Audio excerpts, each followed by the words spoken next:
Welcome, everyone, to another one of Research Talks, Qualitative Conversations. We're happy today to have a wonderful group of people joining us for a conversation with Johnny Saldaña. The conversation will be focused on the fifth edition, new edition of Johnny's book, The Coding Manual for Qualitative Researchers. I'm Ray Maeta, president of Research Talk. We are in our 29th year, which goes very quickly. So for my nickname the reluctant entrepreneur, it's kind of shocking to me that we're still here, but we're happy to do so, and we're honored at the role Johnny has played in the evolution of the company, and looking forward to today's conversation. I'm going to ask my colleague Paul Mijas to introduce himself. Thanks, Ray. I'm Paul Mijas. I'm a qualitative researcher and consultant at the Odom Institute at UNC Chapel Hill, and I've also been with Research Talk as a consultant since 2001. Great. And Jeff Petrozelli, if you don't mind introducing yourself. Thanks, Ray. I'm Jeff Petrozelli. I've been with Research Talk since 2001 as a qualitative research specialist. Great. And Johnny, if you don't mind telling folks a little bit more about yourself, and if you want to incorporate that a little bit of, the introduction of the coding manual into your life, that would be great. I'm Johnny Saldaña. I'm professor emeritus from Arizona State University, Tempe, and the Herberger College of Design and the Arts. I wrote the book, The Coding Manual for Qualitative Researchers, in the mid-2000s. It started off actually as a simple conference presentation on in vivo coding for the American Educational Research Association. At that time, the editor of Sage UK, Patrick Brindle, who handled research methods, was also going to be in attendance, noticed that I was doing a session on in vivo coding, and asked to meet with me. It was at that time that he proposed whether I would be interested in doing a book on coding, which at that time really didn't exist in the literature. And I was very honored that he would invite me to submit a proposal. I penned one pretty hastily, and just simply because I was excited for the opportunity to publish with Sage, which had been kind of a career dream of mine. Well, I had gone, unfortunately, too quickly, and the book proposal was rejected by the peer reviewers because they felt that it really wasn't well thought out, and I agreed with them completely. So I told Patrick, can I go back and rethink this through? And he said yes. So over the next year, I did a lot more homework, which I should have done. I reviewed the literature. I got up to speed with grounded theory literature in particular, so that I would learn about analytic memoing, for example. So the more that I read the literature, the more I realized there were all these disparate bits and pieces about coding, but no real consistent self-standing manual. And I think that that's what I set out to do, not a book, but a manual, because I felt that it needed to be something that would be a good reference work for researchers. So I rethought the prospectus, sent it back to Patrick, and it was approved because I did my homework. And that was a very vital lesson for me as an author, not to think that I can just simply type out something and it would automatically be accepted, but it really needed a lot of background research. It's gone through several editions, and with each edition of the coding manual, I have built more and more into it because obviously as the literature comes out and as I get up to speed with the literature, I found out even more about different kinds of coding methods.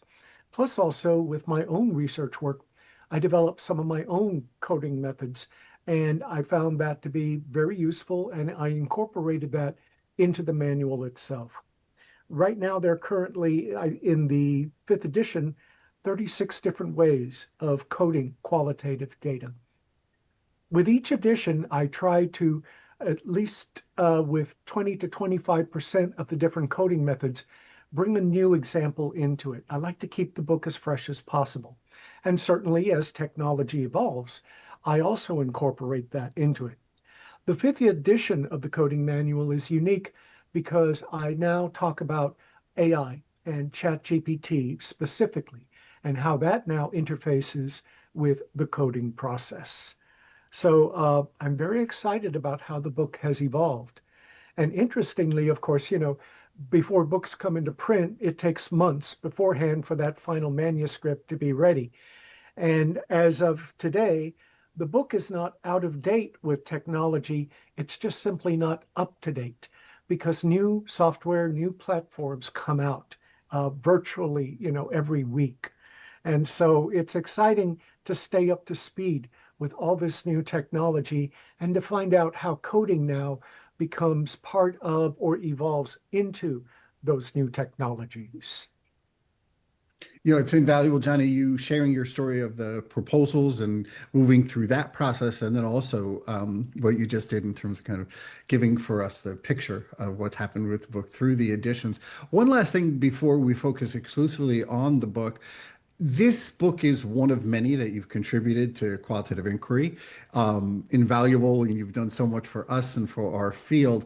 And I was just wondering if you could let people know the fit of the coding manual to your portfolio. Where was it in your, books and writing in terms of order, other books, and if you want to highlight any other of your other works for Qualitative Inquiry, and then we'll segue back and focus the rest of the conversation on the coding manual.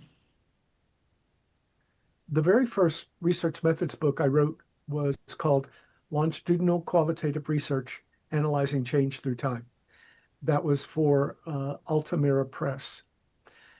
At that time, I had been doing several research projects in my own field in education that were long-term, ranging all the way from 2.5 years to 7 years. And so that gave me, I think, a lot of good opportunity to be able to talk about my work in longitudinal qualitative inquiry. The coding manual came next, and that began my work in research methods for arts-based research, like, for example, with books in ethnodrama and ethnotheater or performance ethnography.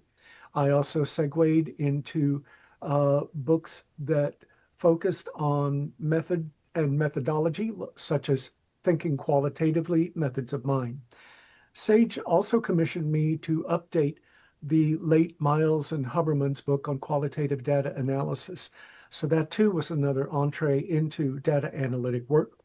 My most recent title is Developing Theory Through Qualitative Inquiry. To be honest, someone once asked me at a conference presentation, what stimulates me and motivates me to write these kinds of books? Not all of them, but some of them are written out of a need to, I guess, prove myself. There's a long history that goes with that. Not being a PhD and working in a department with PhDs, I felt sometimes my work was dismissed because I didn't have that advanced terminal degree, even though I have a Master of Fine Arts. And because of that, I felt the need to, if you will, prove myself. And I was kind of struck by the fact that lots of PhDs around me, none of them had written or published one book. And by the time I finished, my work at ASU, I think I had a dozen titles under my belt. And so part of that was to, I think, prove to my colleagues, just because I don't have a PhD doesn't mean that I can't contribute to the literature. So I think it was done primarily out of, I'll show you kind of attitude.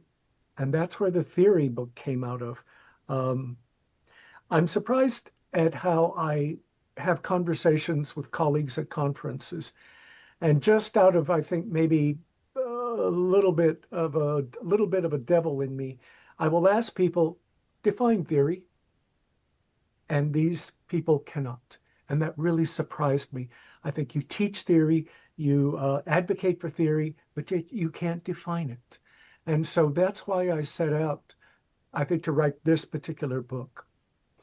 I write the books also that I wish I would have had as a student. I learned qualitative inquiry in the mid-1990s. And at that time, books were, somewhat adequate, but I felt that they were a little bit too abstract for this newcomer to the social sciences. And so I felt that I like to write the books that I feel would be helpful. I want to write the books that have the insider knowledge that nobody tells you about.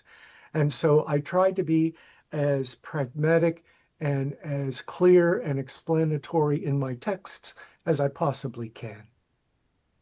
Which of course mirrors what is the foundation of your relationship to us at the Odom Institute for Paul and Research Talk is your teaching. And in your teaching, clearly that same piece of what is it that people need, what would have shepherded you through in a smoother way, you bring that to your teaching as well. Mhm. Uh, I do. I get praised a lot for the clarity of my writing, for the accessibility of it. Um, and my teaching, I do the best that I can. I mean, I'm a methods educator where I taught students how to teach. And so I like to bring that pedagogical knowledge in the way that I design my courses, the way I prepare the curriculum, the way I compose the activities for the participants. So I try to do my best in passing on the knowledge that I've been very fortunate to gain and the experiences that I've had. I'm very free with sharing my PowerPoint slides, with sharing my printed materials, just simply because I feel that there's a legacy that we need to leave for future scholars.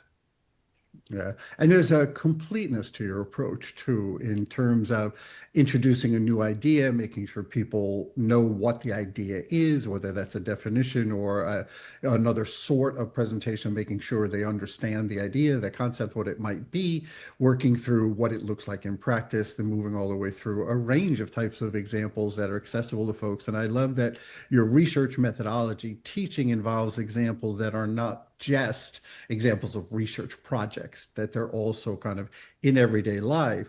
Here's a comparable line of thought to what we're thinking about in this particular methods idea. So it's relatable. And Jeff, that's one of the things that you've always said to folks too, is, like what we do in qualitative inquiry mirrors a lot of what we do in everyday life. And I just wanted to offer kudos for your insight in that and your ability to bring that in. It really makes it easier for people to not just understand, but to gain confidence and comfort in their work. So it's wonderful. So, great. So let's think about the book and at a practical level, when there's somebody who's trying to decide not just do I buy the coding manual, download it, whatever it might be, but also there are folks who ask us, hey, I have been someone who's read the first coding manual, maybe they read the third. I never know when to come in. So if somebody is going to get the book, I still say pick up the book, but it might not be if they're reading it on their iPad or whatever it might be. So when someone reads the book, what practical takeaways, what do folks get when they yeah, have the book and work through it? One of my guiding philosophies is you need to know the rules before you can break them.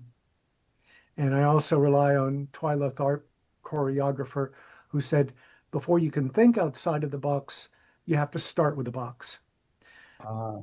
I feel that there is a need to know the legacies, the traditions of qualitative research methods before you start delving into alternative or experimental approaches, such as performance ethnography or the more recent trends in inquiry, such as post-structuralism, new materialisms. One of the things that I've learned in my experiments with AI, ChatGPT, and coding, when you read the literature, some will say that AI, ChatGPT has made coding obsolete. And when I read that, I thought, okay, well, let me experiment with that. In the fifth edition of the coding manual, each of the 36 methods has some discussion about how it can be implemented with AI and ChatGPT, but that also includes some caveats and cautionary pieces of advice. One of the excellent things that ChatGPT can do is summarize your data in a good descriptive manner. If you have a 30-page interview transcript, for example, it can give you the core contents in perhaps maybe 1-page length summary, and that's great. If you ask it to, however, do in vivo coding, you have to explain to ChatGPT what the different types of coding methods are. And as I've explored it, I found that it can do some coding methods well, like descriptive coding or in vivo coding. But when it comes to some of the more advanced ways, like values coding, where you're exploring a participant's values, attitudes, and beliefs, it has a hard time distinguishing between the three. When I ask it to do dramaturgical coding, first of all, you have to make sure that it understands there's a difference between dramaturgical analysis, which is for dramatic literature, and dramaturgical coding, which is for qualitative data analysis. There are 6 elements, such as objectives, tactics, emotions, and so forth, and it can't quite hit the mark on those. So as AI ChatGPT evolves, we're finding what it can do, but also what it cannot do at this time in its evolution. So it's still necessary to know some of these coding techniques if you're going to use them in your research work, because AI and ChatGPT does not yet have the capacity to be able to do it as well as a human can. It's also important to know that at this stage in ChatGPT's evolution, you don't always have to do coding to proceed to more analytic outcome-based work. For example, theming. One of the most prominent analytic outcomes in the qualitative literature in the article formats is themes. And so when you ask ChatGPT to extract the themes from your data, you have to tell it what a theme is. Otherwise, it's just going to give you brief category labels. The other thing is that means that you do not have to code to get to your themes. But then in my book, in the coding manual, I did that already. I didn't need to code in order to get to thematic statements. You can work holistically and work in a more assertion-driven development for your themes rather than coding in order to get to the themes. So ChatGPT can do that. But with the experiments, again, it does so in a descriptive level. What the human can do is work at a better analytic and interpretive level. ChatGPT does not have, at this point, the creative vocabulary use that humans can. And so that's where I think we need to use ChatGPT AI platforms as a research assistant, as a second opinion, maybe for triangulation, but we cannot rely 100% on what that platform generates.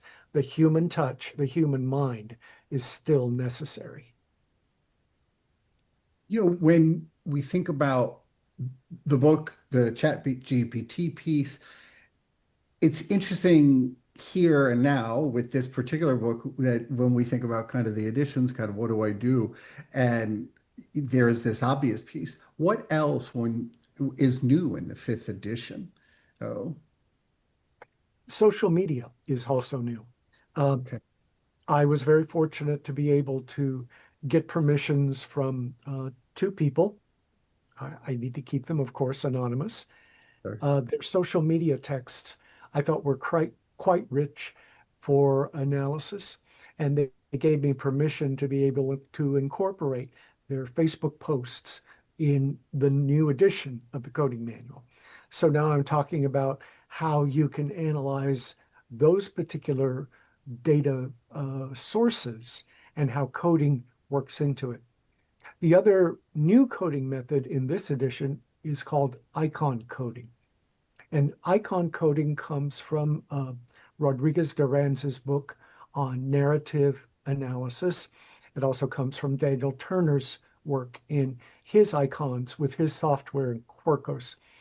And we're taking a look at how memes, emoji can be used as codes. So now we're taking a look at visual representations rather than narrative representations of data.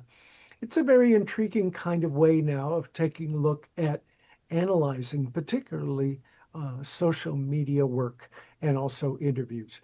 It gets you away from that need to work in categorical forms and this time work in more visually narrative forms. So it's a good way of creatively coding your data, but at the same time, staying very rooted in the impact of those emoji and iconic symbols and what they represent. One quick question and then another follow, and I want to bring our colleagues into the conversation. What year was the first edition of the coding manual published? If I am thinking right, I want to say 2009. Okay. Yeah. So we're talking about more than a 15-year period. Mhm. And what's interesting as we've talked, as you've taught with us and things of that sort, and we hear and get to benefit from your insights and what you put forward and how you keep the classes fresh and things, is the evolution of coding and analyzing qualitative data, period, and how that moves. And you've covered a decent amount here, but one of the things that we've talked about as a team was what your thoughts are now about the future of coding and qualitative analysis. So what might you see kind of 5 years, 10 years down the road? Yeah, the jury is still out on that one because as AI and ChatGPT and those other kinds of comparable platforms evolve, we have to see how up to speed they get. I remember reading a headline, I think it was from the New York Times, but I can't be quite sure, that the more and more AI has been working, the more and more wrong information it's been giving out. And the Mm. people who develop AI don't know why.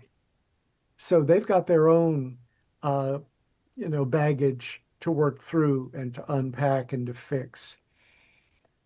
As far as the future of coding goes, I think it's still necessary because there are some things that AI, ChatGPT, as I said, cannot do effectively yet as well as a human. Uh, if I'm going to descriptively code, ChatGPT is going to be an indispensable tool for me. If, however, I'm going to code for values, attitudes, and beliefs, humans are going to be able to do a lot better than the platform. So we're still at that kind of balance now of finding out what it can and cannot do at this point. There are such things as, for example, ChatGPT, AI, those platforms lacking cultural, racial, and ethnic literacy, for example. Um, it's still a lot of ethical issues with data privacy and security, and researchers being upfront in how they use AI as a tool for their own qualitative data analytic work. The numbers of platforms that have been coming out have been exponentially increasing. Just before our talk, I was at another conference listening to Christina Silver, one of the preeminent methodologists with technology, and she was listing all these new platforms that I've never even heard of.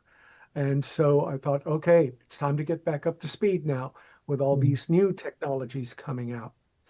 So it's difficult to try to predict the future because the technology and the speed with which those platforms are coming out makes it a little bit difficult to try to figure out what is coding's place in the technology.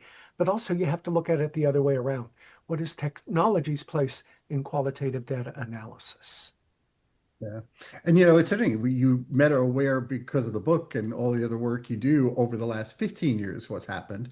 And it's not just what happens, as you're saying now, within the methodology. It's, outside cultural issues, advances, all those kinds of things. So yeah, thank you for giving thought to that. I want to invite Paul and or Jeff, whoever would like to kind of follow up. I know your minds are probably Mhm. rolling and thinking through lots of issues. So yeah, let me invite whoever wants to go into the conversation. I'm reminded of the quote that you can't step into the same river twice. And the reason I think of that in this conversation is because as I've grown as a qualitative researcher and as the coding manual has evolved over its 5 editions, every time I pick it up, I see something new and different and interesting and productive for my work. And so that the fact that this book is sort of an ongoing conversation with the field and that it sort of has baked so much wisdom and insight into it. If you look at the reference section of the coding manual, you can kind of see the conversation that you've had, Johnny, with the field.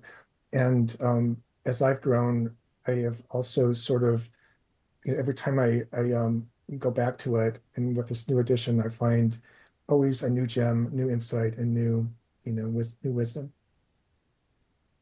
So that's not a question, it's just a comment. Yeah, and I deliberately, thank you, Paul, for those comments. I deliberately try to stay fresh with each edition because I too, when I look at other books in the field, like their third edition or fourth edition, and I'm noticing it's just kind of a rehash of stuff that's already from the previous edition, I feel like, okay, well, where are the contributions? And so because of that, I make a very concerted effort to try new data samples, to again add different kinds of coding methods. And as I do with this edition, try to stay up to speed with the way technology is now interfacing with coding. And it's the same thing now with my workshops. Uh, every workshop that I do in qualitative data analysis, I try to include a unit or a module in how the data analytic exercise we've just gone through has been done by a ChatGPT platform, so that I show them, for example, okay, we've done our manual work. Now here's what the platform's analysis was like. Let's compare the two. Let's see what kind of corroboration there is. Let's see who does, if you will, the better wording of the analytic outcomes. And guess what? It's always the humans. A wonderful reason to smile for sure. Jeff.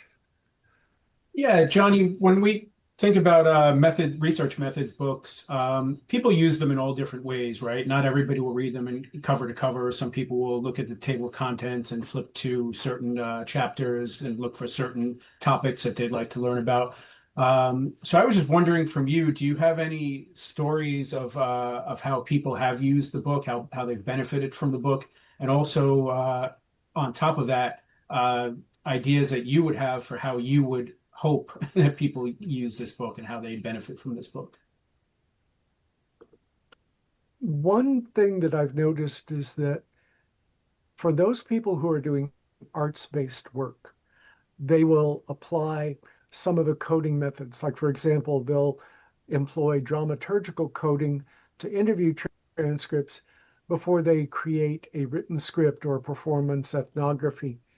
And I want to say, okay, that can help you really understand the nuances of your data, but at the same time, you're going, you're creating an artistic product in a very mechanistic way. I would rather the artistic products evolve in a more creative fashion rather than a kind of an analytic fashion. Granted, artistic works do need to be well researched, but at the same time, I feel that sometimes people will misuse some of the selections of the coding manual in order to create, an artistic product. They didn't need to go that way. I'm also kind of tickled when I go through Google Scholar Alerts or ResearchGate, which keeps me informed about how people have cited and referenced my work in their own research articles, theses, and dissertations.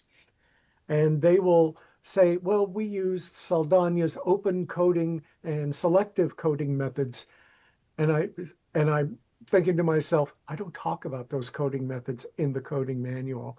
So people, I think, just sort of, I guess, cite the coding manual thinking it's an authoritative source, but they didn't seem to have read it. So I think that's something that also kind of tickles me about, I judge the author's credibility and trustworthiness as being quite suspect if they don't cite it in the correct way.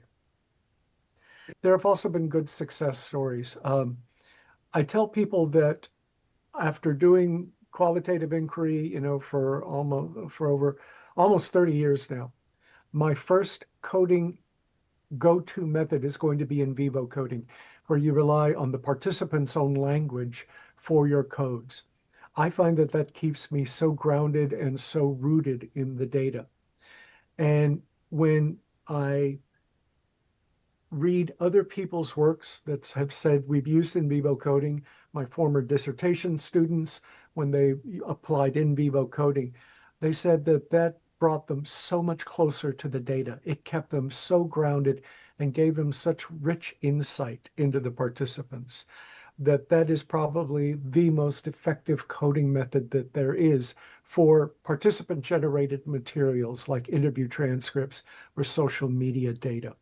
So even though that's not my method, that relates all the way back to, the originators of grounded theory, Glaser and Strauss. But it is such a wonderful coding method that, as I said, no matter what data form, I'm always going to use that as my first go-to method. Yeah, wonderful. Um, there's a couple of different directions we can go. One of the things that we wonder about too is, when you think about the book, why should any qualitative researcher read the book? One of the things that we hear from folks is, oh, I've coded qualitative data my whole career, or other people saying, well, I'm not sure what that means for directions I want to go. So yeah, when you're thinking about, the consumers and the benefits folks get, what would you say about, why any qualitative researcher could benefit from having, and not just having on a shelf, but also working through the content of the book? Because there are 36 different ways you can code data. Some people will think, man, maybe there are just, one, maybe three different ways that you can do it. Well, we've evolved a lot out of open, selective, and axial coding, the foundations of grounded theory. The 36 different methods in the coding manual present researchers with a palette and a repertoire, a Rolodex of different methods to be able to use on an as-needed basis.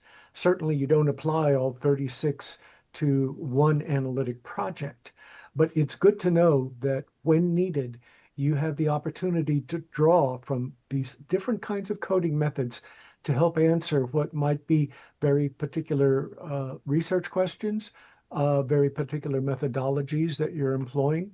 So it's good to know that you have this repertoire of different kinds of methods at your disposal. Wonderful.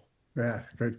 And that's one of the things with the book is it's your ability and your teaching, I would say, to not just let people know what's there, but kind of real practical background. So when people have to make decisions about what they're going to be doing, it's so useful. And the other thing that I note in the preface of the coding manual is even if you decide not to code, if you just want to learn about qualitative data analysis methods from the literature, I also integrate a lot of that into the book. So that again, it's providing that insider's knowledge, those trade secrets that not too many people know about, those are woven throughout the entire manual. Yeah, yeah, that's so empowering for folks too. When you move from writing the book to teaching, how does the content of the current edition affect what you're doing, you're teaching? You talked a little bit about that all, but I just didn't know if there was any other comments you wanted to round that conversation out a bit. Well, to talk specifically about how the course has evolved for ResearchTalk. It used to be coding and analyzing qualitative data. And we worked manually. We worked with a selected repertoire of methods. But now, for this year's offering, the course has been named Coding and Analyzing Qualitative Data in the AI Era. So now, what's different is with each particular coding method, I've had to think about now how we integrate the discussion of AI and ChatGPT into that particular coding method. I've had to take out one coding method I used to include in the previous offerings in order to provide more time for AI ChatGPT discussion. It's also going to evolve in the way that rather than me just simply talking about AI and ChatGPT, throughout the course now, there are going to be opportunities for those who have access to the platform to go and apply the data analysis manually first, and then apply it with ChatGPT to see now how that particular platform analyzes the data compared to how they analyzed it manually. So we're going to go through several exercises with that. For those who may not be able to have access to a platform like that, I'll do demonstrations so that people can observe. But that is now how this course has evolved, is that it's critical now in these days to talk about not just qualitative data analysis, but with qualitative data analysis and the new technology. So that becomes a very important part now of keeping the course up to date and state of the art. And it runs with what you've done over the course of the 5 editions, over the course of 15 years or so, really being very mindful, not just of what any individual does at their desk as they're analyzing, but what's happening in the world around them, both inside and outside of our field. So it's truly empowering. The course that you're offering, Johnny, just for folks' benefit, is you're teaching it twice now. We have one available on our website for people to register for now. That's July 24th and 25th. Again, coding and analyzing qualitative data in the AI era. And then we will very soon post on our website a second set of dates offering that same class, November 17th and 18th. So those will be available soon. Before we close out, I just want to check in again with our colleagues and see if there was anything on Paul or Jeff's mind. And then, Johnny, we'll just ask you if there's anything you want to say in closing. So, Paul? No, I just appreciate the fact that we have 5 editions of this book, and it has kind of grown with the field. I'm really grateful for the contribution. For me, I was raised on pragmatism and utility. I always feel that there needs to be a practical benefit of all our research. If it doesn't in some way give us new insight, make a small little corner of the world a better place, I feel we're not doing our job as researchers. So as long as we can deliver something that will be useful for others, that's where we make our contributions. And so I try to do as best as I can in not only delivering work that can be useful for my fields like education, but also presenting my teaching and pedagogy that will also be useful as well. Beautiful. So what we will do is after the video finishes, we'll have slides for folks. There will be 2 bits of information on those. One is the course dates for classes if you want to learn directly with Johnny. And I always say with Johnny because when you teach, you learn so much as your style is built in a way where your teaching, of course, teaches others, but you walk away with something valuable after every course. And in addition, we'll include a bit about purchasing information to purchase directly from SagePub, sagepub.com, but we'll have that available as a slide also. And then, Johnny, if something comes to mind about a rule you broke after you learned it, you can send that to us and we can add that in a comment on the video, whenever that's available. So thank you so much, Johnny. We can't express enough for the time and, of course, your contributions with us for now over the past decades. It's just invaluable, the relationships that we've been able to build with you. And Paul, thank you so much. Again, always thank you to UNC's Odom Institute. And of course, Jeff Petrozelli, without whom nothing ResearchTalk happens. So thank you all. Look forward to our next interactions. And thank you very much for taking the time to join us for this ResearchTalk qualitative conversation.